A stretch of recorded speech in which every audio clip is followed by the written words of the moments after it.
Saudara-saudara, para bapak dan ibu yang berbahagia, dalam kesempatan malam hari ini, kita akan membahas salah satu dharma yang saya kira cukup penting, karena hal ini berhubungan dengan kehidupan kita sehari-hari. Banyak orang sering hanya berpikir bahwa agama Buddha adalah agama sembahyang. Artinya, kalau kita sudah sembahyang, sudah memasang dupa, memasang lilin, kemudian juga bisa hafal parita, bisa pergi ke wihara, mungkin menghafal beberapa nama biku. Kadang-kadang itu sudah dianggap sebagai seorang umat Buddha. Padahal sebetulnya secara dharma itu masih merupakan umat tradisional. Jadi walaupun buku parita Anda sudah hafal, tetap Anda adalah umat tradisional. Karena seseorang yang dianggap sebagai seorang umat Buddha adalah mereka yang melaksanakan dharma. Apakah yang disebutkan melaksanakan dharma?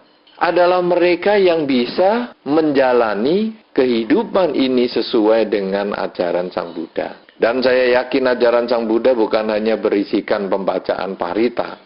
Karena pembacaan parita ini sendiri adalah merupakan kebiasaan yang muncul setelah Sang Buddha wafat. Justru yang dilakukan oleh para umat Buddha ketika Sang Buddha masih hidup adalah mendengarkan dharma yang langsung diberikan Sang Buddha dan melaksanakannya di dalam kehidupan sehari-hari.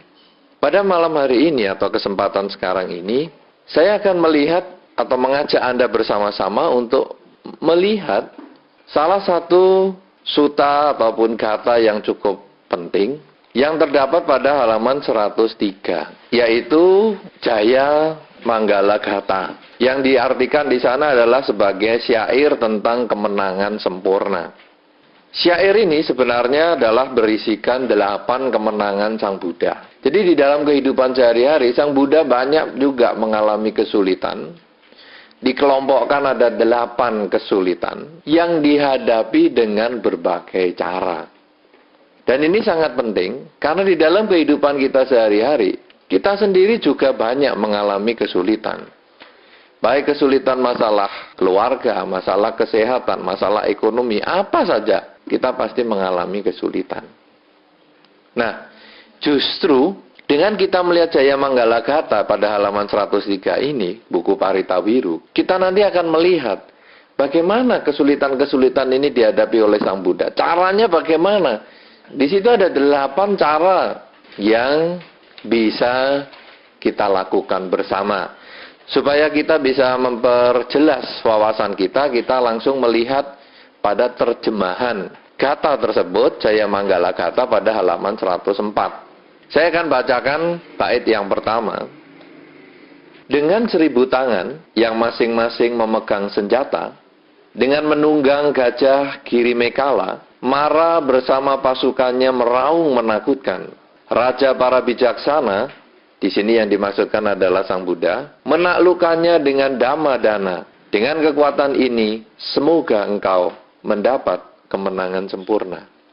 Kalau Anda pernah ke Balirejo, Jaya Manggala Gata ini sebetulnya telah dituangkan di dalam sebuah relief yang terdapat di depan dapur yang biasa kita kalau datang ke sana menjadi tempat makan umum. Nah, di depan dapur itu ada relief. Problem yang pertama yang dihadapi Sang Buddha yaitu bersama dengan Mara ini yang naik gajah Girimekala, itu ada di sebelah, kalau kita menghadap relief itu ada di sebelah kiri atas.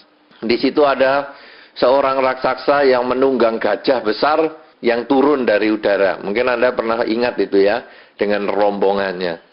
Nah, gajah yang dinaiki raksasa itu adalah Girimekala, kemudian yang menunggangnya itu adalah Mara. Mara sebetulnya adalah termasuk kelompok dewa. Pada saat itu, Mara melihat Pangeran Siddhartha yang belum menjadi Buddha, yang akan menjadi Buddha, sedang duduk di bawah pohon Bodhi. Kemudian Mara datang bersama rombongannya dan mengatakan, kamu tidak layak tinggal di sini, kamu tidak layak duduk di sini. Kemudian Pangeran Siddhartha atau Bodhisattva yang akan menjadi Buddha tersebut mengatakan bahwa saya punya kesempatan, saya punya jasa untuk bisa mampu duduk di tempat ini. Apa buktinya? bahwa pada banyak kehidupan yang lewat, saya telah berbuat baik. Dan setiap kali saya berbuat baik, saya menuang jasa. Nah, apa artinya? Saya menuang air itu loh. Anda kan sering toh, kalau melakukan kebajikan dalam satu upacara tertentu, kan ada tuh, tuang jasa itu, tuang air dari gelas, dari tempat yang penuh, berisi air, dituang ke gelas yang kosong. Nah, setelah dituang di gelas yang kosong, kemudian dituang ke tanah atau ke pohon. Pernah toh melakukan itu ya? Nah, Pangeran Siddhartha yang pada saat itu Bodhisattva belum menjadi Buddha, mengatakan bahwa saya ini telah mengembangkan kebajikan yang cukup banyak. Sehingga telah banyak air yang saya tuang ke tanah. Kemudian apa buktinya? Pada waktu itu Bodhisattva mengungkapkan atau menyentuh bumi dengan 3 jari. Jadi ada salah satu Buddha Rupang yang nanti berbentuk tangan kiri diletakkan di atas pangkuan dan tangan kanan memegang lutut kanannya dengan jari-jari menyentuh ke lantai. Mungkin pernah melihat semacam itu? Ya, pada saat itu sebetulnya Bodhisattva mengundang penguasa bumi, disebutkan di dalam Dhamma namanya Ibu Pratiwi. Kalau di dalam bahasa Sanskerta menjadi Ibu Pertiwi, Pratiwi, Patawi kalau di dalam bahasa Pali, bahasa Sanskertanya Ibu Pratiwi, di dalam bahasa Indonesia menjadi Ibu Pertiwi. Pada waktu itu Bodhisattva mengundang Ibu Pertiwi ini untuk datang. Kemudian ketika setelah Ibu Pertiwi ini datang, ditanya oleh Bodhisattva, kamu kan sudah seumur bumi ini. Nah sekarang, kamu kan juga sudah menjadi saksi bahwa saya sudah selalu berbuat baik. Oleh karena itu, apa buktinya bahwa saya telah melakukan kebaikan? Kemudian Ibu Pertiwi ini mengatakan bahwa setiap kali kamu berbuat baik kan kamu menuang jasa. Ketika kamu menuang jasa, air yang ke tanah itu kemudian saya simpan di dalam gelungan. Coba sekarang keluarkan airnya itu. Kemudian Ibu Pertiwi ini membuka gelungannya, air itu menetes sedikit demi sedikit. Ketika makin lama makin banyak air yang menetes, bahkan akhirnya mengalir dengan luar biasa, sampai akhirnya menjadi banjir.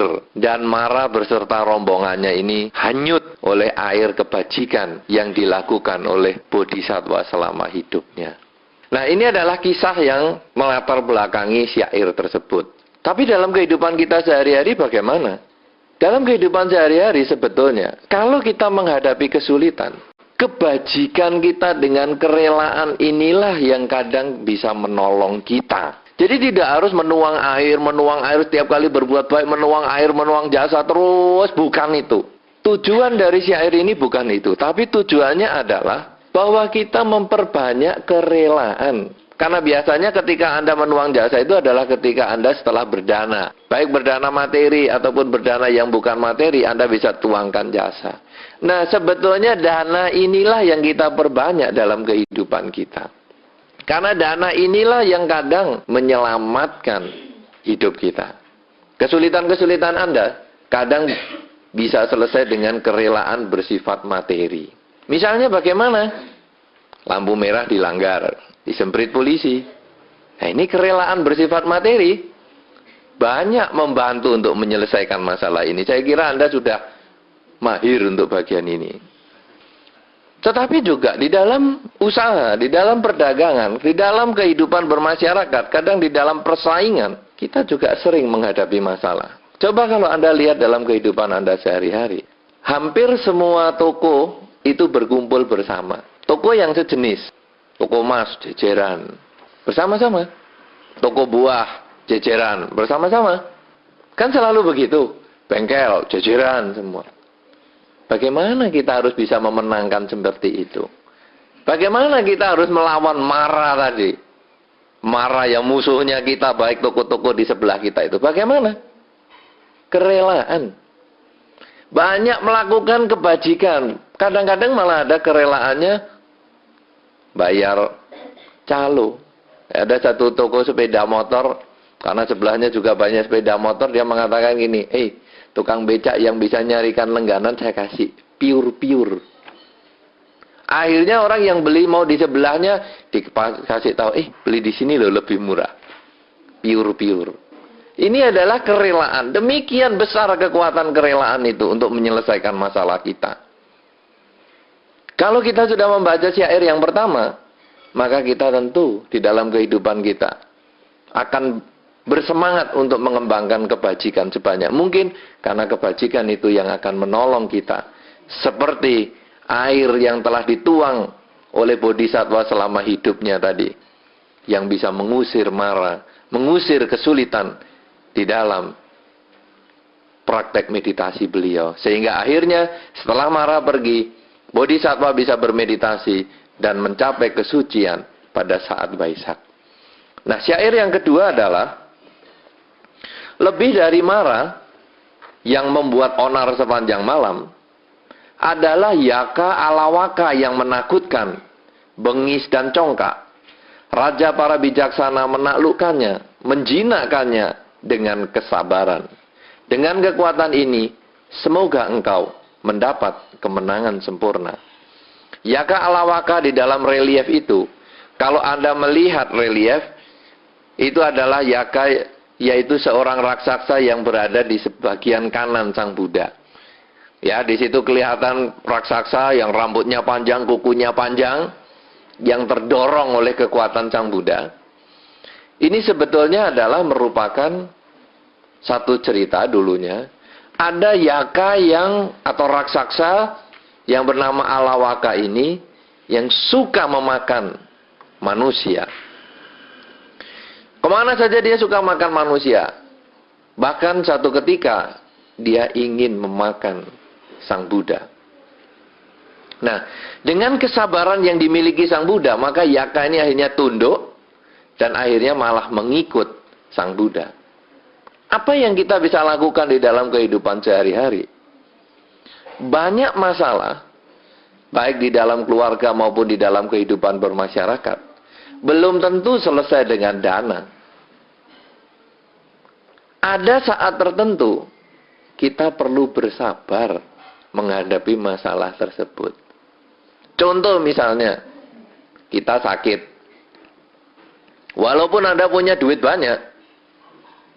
Wah, aku pokoknya mau berdana obat apa saja. Saya mau pergi ke dokter yang paling hebat, mau beli obat yang paling top. Hari ini sakit, hari ini minum obat, paling manjur, hari ini sembuh. Belum tentu. Kadang-kadang Anda harus beli resep obat dan Anda minum sehari 3 kali selama 1 minggu, baru bisa sembuh. Kalau sekarang Anda nggak sabaran, wah saya sudah beli obat, jatahnya 1 minggu Anda minum langsung, 1 hari 1 malam, malah mati. Tidak malah sembuh. Raksasanya itu ya ada di dalam diri kita, raksasa ketidaksabaran. Masalah di dalam kehidupan kita banyak, kadang kesabaran itu bisa menyelesaikan. Ini adalah cara yang kedua. Jadi Anda bukan hanya mengagungkan, bukan hanya mengunggulkan dana saja, baik dana materi maupun bukan materi. Kesabaran ini adalah bagian yang perlu Anda kerjakan juga. Kemudian yang ketiga, nalagiri gajah mulia menjadi sangat gila. Sangat kejam bagaikan hutan terbakar, bagai senjata roda atau halilintar. Raja para bijaksana menaklukkannya dengan percikan air cinta kasih. Dengan kekuatan ini, semoga engkau mendapat kemenangan sempurna. Di dalam relief depan dapur itu, kalau nanti Anda ingat pembicaraan kita pada hari ini, maka ketika Anda melihat gambar tersebut, ada seekor gajah lagi yang besar. Kalau tadi ada gajah kecil yang ditunggangi Mara, sekarang ada gajah besar di sebelah kiri Sang Buddha. Ya, kalau kita melihat gambar tersebut, di sebelah bagian kiri kita ada gajah besar yang menunduk. Diceritakan bahwa pada zaman itu hukuman mati yang dilakukan oleh kerajaan itu bukan dipenggal algojo. Ya, jadi kalau seseorang dihukum mati bukan dipenggal algojo dengan pedang ataupun golok, tetapi dengan diinjak gajah. Ya, mungkin Anda setelah melihat beberapa film riwayat Sang Buddha dari banyak versi, VCD-VCD-nya cukup banyak. Di situ ada gajah yang suka menginjak kepala orang. Jadi orangnya itu ditanam, orang yang terhukum itu ditanam di dalam tanah, yang tinggal hanya kepalanya saja. Kemudian nanti gajahnya di situ, dia sudah tahu tugasnya. Kepala yang ada di atas tanah itu diinjak, pecah kepalanya, matilah dia. Karma buruk tidak ada pada si Algojo. Karma buruknya kan cukup gajahnya saja. Nah, sekarang Nalagiri ini adalah gajah kerajaan yang suka membunuh itu. Pada waktu itu diberi minuman ciu, diberi arak oleh Dewa Data. Ya, tentu Anda ingat Dewa Data. Wah, Nalagiri setelah dikasih minuman keras, telerlah dia. Kemudian dengan bengis dia maju, diarahkan untuk membunuh Sang Buddha. Pada waktu itu Sang Buddha sudah disuruh minggir oleh para muridnya. Sang Buddha minggir saja, jangan di depan sini, nanti diterjang oleh Nalagiri. Tetapi Sang Buddha tetap mengatakan, ya biar aja, yang lain yang minggir, saya akan hadapi sendiri. Lalu apa yang dilakukan oleh Sang Buddha? Sang Buddha memancarkan cinta kasih. Dikatakan di situ, Raja para bijaksana menaklukkan Nalagiri tadi dengan percikan air cinta kasih. Maksudnya adalah dengan pikiran cinta kasih. Mengembangkan kalimat semoga semua makhluk bahagia. Semoga semua makhluk bahagia. Semoga semua makhluk bahagia. Dipancarkan terus menerus. Sehingga akhirnya gajah tadi yang dulunya galak itu makin dekat Sang Buddha. Makin dekat, makin dekat. Bukan makin galak kepengen membunuh lagi.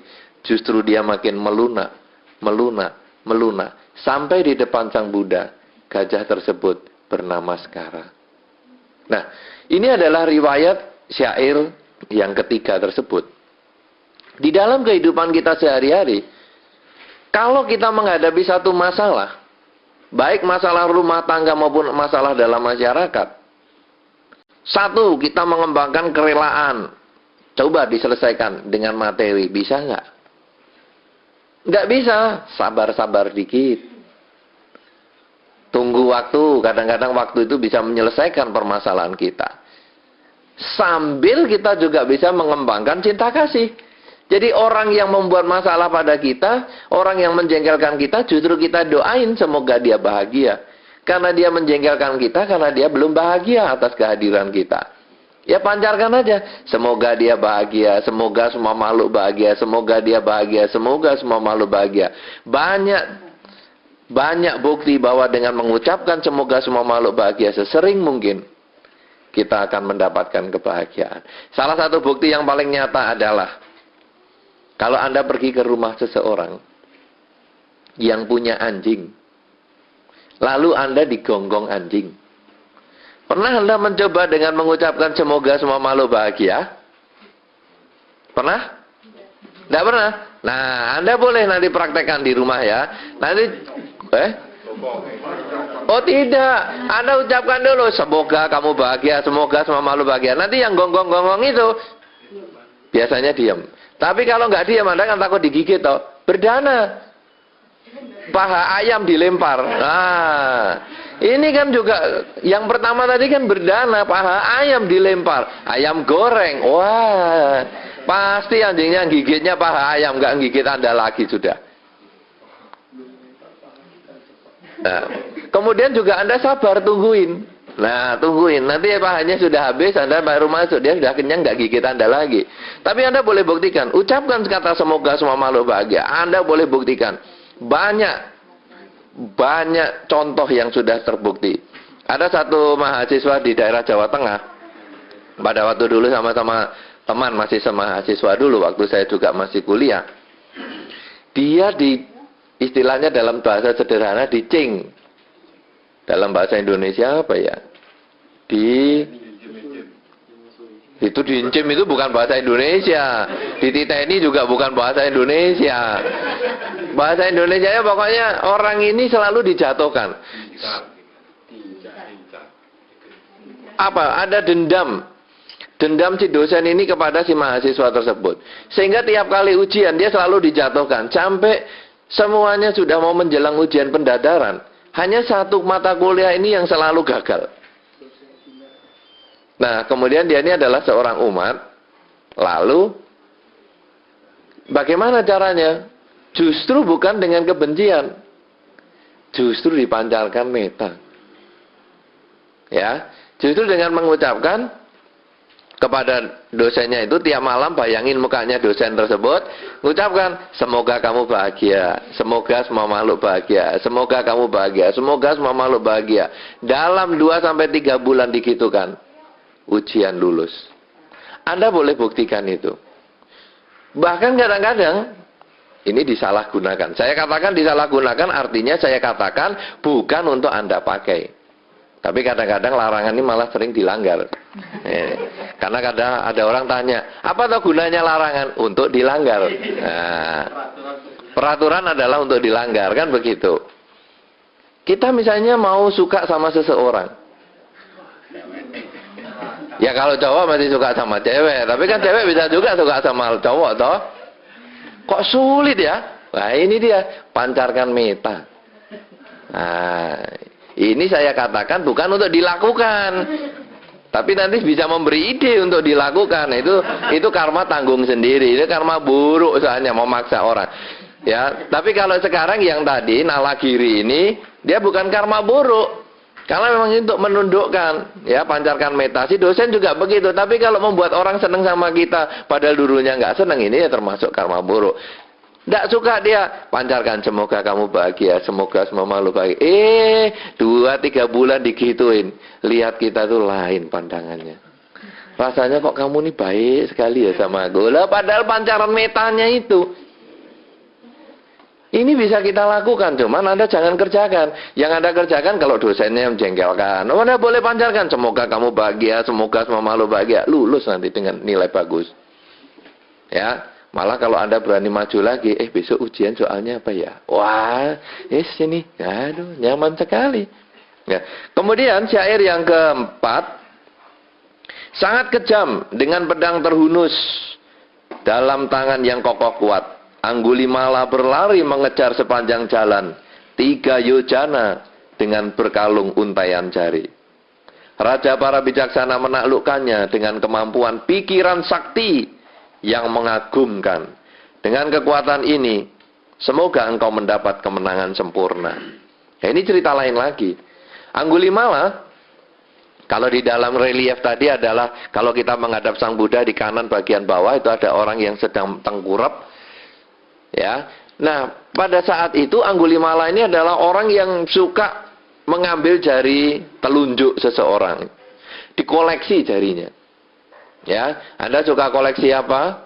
Mungkin suka koleksi aksesoris pemain bola, suka koleksi perangko, suka koleksi bintang-bintang film. Lah Anggulimala ini koleksinya jari manusia. Ya, nah jari manusia kalau dikumpulkan kan tentu nggak mau. Anda kan nggak mau tadi minta sini, minta jarimu. Oh ya silahkan ambil lagi, besok tumbuh lagi kok.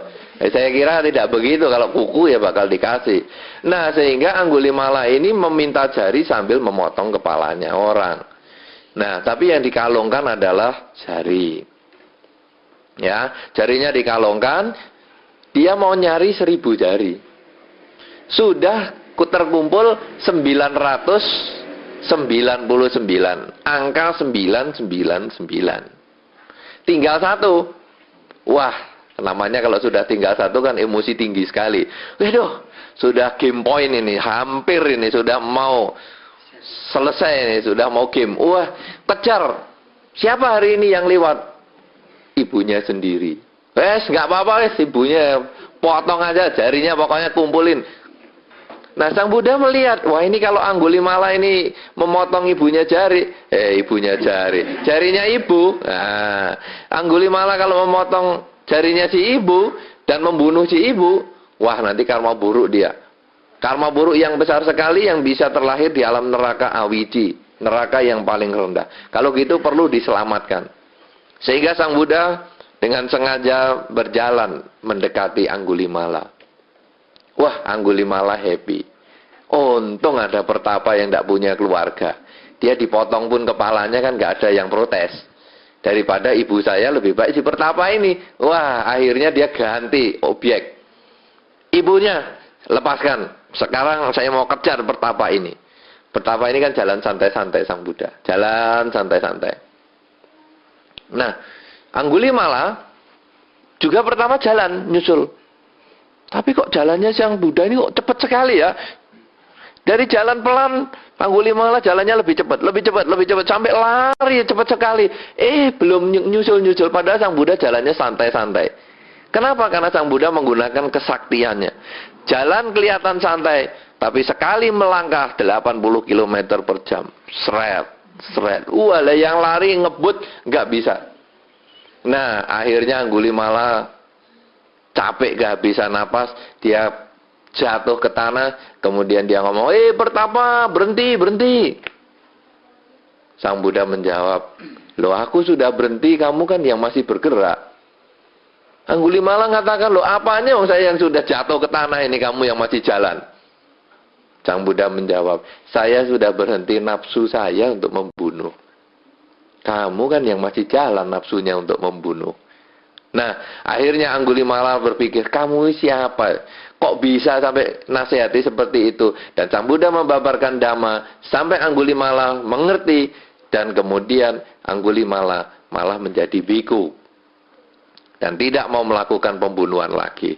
Nah, sekarang di dalam kehidupan sehari-hari, kalau kita menghadapi masalah, baik di dalam rumah tangga maupun di dalam masyarakat, apa saja, kadang-kadang kita juga butuh loh kesaktian. Apa itu kesaktian? Macam-macam. Kesaktian ini sebetulnya adalah kekuatan pikiran. Kalau tadi kesaktian yang diarahkan kepada meta, semoga semua makhluk bahagia, semoga semua makhluk bahagia. Tapi kesaktian ini bisa juga yang bersifat lain. Kadang-kadang seorang ibu bingung dengan anaknya yang stres, yang menjengkelkan, yang menyakitkan, yang sulit dikasih tahu. Kadang-kadang ibu ini lalu menggunakan foto anak tersebut. Lalu diungkapkan di dalam hati seperti orang ngomong dengan anaknya tadi. Si A, nurutlah kamu dengan ibu. Nurutlah kamu dengan ibu. Lama-lama anaknya ini bisa nurut dengan orang tuanya. Ini adalah salah satu kekuatan pikiran. Suami istri juga sama. Kadang-kadang suami sulit dikasih tahu istri. Atau sebaliknya istri ngeyel, sulit dikasih tahu suami. Sampai bingung orang gimana. Ini gampang. Kadang-kadang ada satu tradisi mengucapkan begini. Pakai 3 jari yang kanan. Tempel di ubun-ubunnya. Pasangan hidup yang rewel tadi. Lalu sebutkan niatnya. Kamu yang rewel. Nurut ya. Kamu mulai sekarang nurut. Kamu yang rewel ini mulai sekarang nurut. Nurut, nurut, nurut. Nurut. Itu biasanya begitu. Kadang-kadang anak yang sulit dikasih tahu pakai 3 jari yang kiri. Tempelkan di ubun-ubun. Anak, kamu nurut ya. Nurut, nurut, nurut. Bisa pada waktu dia tidur. Oh ya, bukan dijitak dong. Nurut, nurut, tidak nurut tak kencengi kamu jitak, tok ya, bukan. Cukup ditempel aja di kepala. Kalau anak itu pakai 3 jari, telunjuk dari tengah jari manis ini yang kiri, kalau pasangan hidup itu yang kanan. Dalam banyak kesempatan ada suami istri yang saling terbuka. Kadang-kadang kalau stres, suaminya itu pernah satu ketika stres, dia ngomong gini, aku tempelono 3 jari ya. Sama istrinya minta. Lalu istrinya ngomong, iya. Dia cerita sama saya, iya nanti tak tempel di budaknya itu. Enak dia ngomong, iya kamu tenang, tenang. Tenang sungguhan. Ini kalau sebetulnya di dalam satu kondisi tertentu, kadang-kadang sebetulnya ini seperti mempengaruhi bawah sadar seperti hipnotis itu. Tapi bisa. Nah, ini kemampuan batin yang kita semua juga bisa miliki kok. Anda nanti kalau punya anak atau pasangan hidup atau siapa saja, coba Anda boleh lakukan. Anak Anda yang sulit kasih tahu, dengan kuping Anda, lakukan dengan 3 jari Anda. Ketika dia masih tidur, ucapkan niat Anda. Nanti kan nurut. Pasangan hidup Anda yang ngerewel dan ngeyel, 3 jari yang kanan. Apalagi kalau masih melek, waduh, pasti gegeran. Tapi kalau tidur, ya. Tapi siap-siap ya. Biasanya pasangan hidup kalau dipegang begini, pada waktu kita ngomong, karena kekuatan konsentrasi itu tinggi, kadang dia bangun. Maka Anda harus siap mengatakan. Kalau dia bangun, tanya, ngapain kamu? Nah, Anda harus siap jawabnya. Jangan, apa ya, pelonga-pelonga, oh kamu mau guna-guna saya. Dia bisa marah. Ya, tempelkan aja di ubun-ubun. Kalau dia punya rambut, ya rambutnya sedikit tempelkan. Jadi tidak perlu dipenet, apalagi dicita, tidak perlu. Tempel pelan-pelan aja. Ya, itu bisa. Ini kekuatan pikiran. Ya, dengan kesaktian bisa. Kemudian yang kelima, setelah membuat perutnya gendut seperti seorang wanita hamil, dengan mengikatkan sepotong kayu, cinca memfitnah di tengah-tengah banyak orang. Raja para bijaksana, yaitu Sang Buddha, menaklukkannya dengan sikap kesatria dan kedamaian. Dengan kekuatan ini, semoga engkau mendapat kemenangan sempurna. Ini cerita lain lagi. Cinca, kalau kita lihat di dalam relief itu adalah, kalau kita menghadap gambarnya, sebelah kiri pojok ada seorang perempuan yang selendangnya ditarik. Pada zaman itu, Cinca ini sebetulnya adalah seorang wanita yang cukup seksi, cukup cantik. Kalau malam hari semua tamu pulang, dia malah datang. Kalau pagi hari semua orang pulang dari wihara, semua orang masuk wihara, dia malah pulang. Dengan pakaian yang awut-awutan. Setiap hari selalu begitu. Sehingga ketika Sang Buddha baru ceramah, Cinca di tengah ceramah itu memotong dan mengatakan, Sang Buddha, kamu nggak usah ngomong macam-macam. Karena kamu menghamili saya saja, kamu kan nggak tanggung jawab. Lah, Sang Buddha menjawab dengan sikap kesatria dan kedamaian. Apa yang dikatakan? Sang Buddha dengan tenang mengucapkan, yang tahu kebenarannya hanyalah kamu dan saya. Ya toh? Kalau seseorang ngaku hamil kepada Anda, yang tahu kebenarannya kan hanya dia dan kita. Kan begitu. Namanya orang hamil kan tidak ada pengumuman kemana-mana. Yang tahu kan yang melakukan perbuatan itu. Nah, Sang Buddha karena menyadari beliau tidak melakukan apa-apa, tidak marah-marah apalagi menggunakan otoritas. Wah, ini mumpung di depan biku banyak, kroyok. Tidak. Santai aja. Yang tahu kebenarannya hanyalah kamu dan saya. Nah, kemudian diceritakan di situ ada dewa yang menjadi tikus, menarik selendangnya sampai selendangnya kendor, kemudian kayunya itu jatuh. Oh, ternyata perutnya ini cuma diganjel kayu biar kelihatan hamil. Nah, kemudian Cinca malu sekali, dia keluar dari wihara, tanahnya terbuka, bumi terbuka, dia masuk ke dalam tanah, mati, terkubur hidup-hidup. Nah, dalam kehidupan sehari-hari apa sebetulnya? Kalau kita menghadapi satu masalah, kadang kita boleh terus terang mengakui kesalahan kita, tidak ada problem. Jangan kadang-kadang kita malah sudah salah, misalnya mecahkan gelas. Oh, bukan saya, ini kucing, saya nggak tahu siapa. Kadang kita boleh mengakui terus terang, saya memang yang melakukan. Kita harus bertanggung jawab pada perbuatan yang kita miliki. Karena kita tidak bisa melemparkan tanggung jawab kita itu kepada orang lain. Kita hadapi, memang saya yang salah kok. Kalau saya yang salah, saya yang tanggung risikonya. Nah, ini adalah seperti sikap kesatria. Tidak perlu musuhan, panggil apa itu banyak orang, keroyok dia. Ya kalau memang kita salah kok. Nah, ini adalah perilaku kita dalam kehidupan sehari-hari. Kemudian yang keenam, Sacaka yang biasanya berkata menyimpang dari kebenaran, dengan pikiran buta mengembangkan teorinya bagaikan bendera. Raja para bijaksana, yaitu Sang Buddha, menaklukkannya dengan terangnya pelita kebijaksanaan. Dengan kekuatan ini, semoga engkau mendapat kemenangan sempurna. Sacaka itu, kalau kita menghadap relief, dia adalah pemuda yang berada di sebelah kanan. Jadi kalau kita menghadap relief itu, dia di sebelah kiri gambar. Kanannya Sang Buddha, di kiri gambar. Itu ada seorang pemuda yang anjali, itu adalah Sacaka. Sacaka adalah seorang pemuda pada zaman itu yang sangat pandai. Dia punya 1000 pertanyaan yang tak ada jawabnya. Kemana-mana pergi, bikin diskusi, semua kalah jadi muridnya dia. Semua kalah jadi muridnya dia. Satu ketika, Sacaka diskusi dengan Sang Buddha. Semua pertanyaan bisa terjawab. Malah pertanyaannya Sang Buddha tak terjawab. Nah, kemudian Cacaka ini dengan kekuatan diskusi tadi, akhirnya dia tunduk dan menjadi murid Sang Buddha. Dalam kehidupan bermasyarakat, dalam menghadapi kesulitan, kadang-kadang komunikasi itu perlu. Ini yang disarankan dalam Cacaka ini adalah komunikasi. Semua masalah tidak tentu harus selesai dengan dana. Semua masalah tidak harus selesai dengan misalnya sabar. Tapi kadang-kadang kita harus ngejak ngomong. Kenapa dong masalahnya? Kamu tuh ada problema apa? Ya, komunikasi yang baik itu sering menyelesaikan masalah. Jangan hanya dibiarkan masalah itu dengan kekerasan atau dengan kesaktian, belum tentu. Kadang dengan komunikasi. Nah, kemudian yang ketujuh adalah Nando Pananda. Naga berpengertian yang salah, memiliki kekuatan besar. Putra Sang Buddha yang terkemuka, yaitu Bante Moggallana-Thera, sebagai naga pergi untuk menjinakkannya. Raja bijaksana menaklukkannya dengan kekuatan sakti. Dengan kekuatan ini, semoga engkau mendapat kemenangan. Nando Pananda ini diceritakan adalah naga berkepala 7 yang menghambat perjalanan Sang Buddha dan rombongan ketika menuju ke suatu tempat.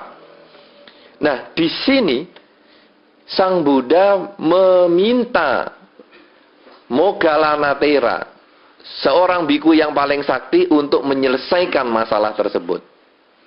Dan Moggallana-Thera ini dengan kekuatan batinnya mau berubah menjadi naga, berperang dengan naga itu, sampai akhirnya naga Nando Pananda ini tunduk. Ya, kalau di dalam relief itu jelas sekali, karena gambar naganya cuma satu. Kalau kita melihat gambar itu, dia terletak di sebelah kanan. Artinya apa dalam kehidupan kita? Sang Buddha ini mengajarkan kita untuk mendelegasikan wewenang. Tidak semua masalah harus kita selesaikan sendiri. Kadang kita dengan pasangan hidup kita bermusuhan, jengkel, dengan teman kita cekcok, tidak baik dengan teman kita. Kadang kita bisa komunikasi dengan dia, selesai. Tapi kadang kita bisa menyuruh orang lain kok. Tolong ya, kasih tahu dia. Kenapa ya dia akhir-akhir ini kok jahat sama saya? Ini adalah mendelegasikan wewenang. Di sini kita bisa melihat bahwa Sang Buddha sebagai manajer yang luar biasa. Bukan hanya semua masalah diselesaikan sendiri. Kadang kita bisa menyuruh orang lain untuk membantu menyelesaikan masalah kita. Kita bisa melihat dengan menyuruh orang lain menyelesaikan masalah, apalagi di sini adalah Bante Moggallana sebagai murid Sang Buddha.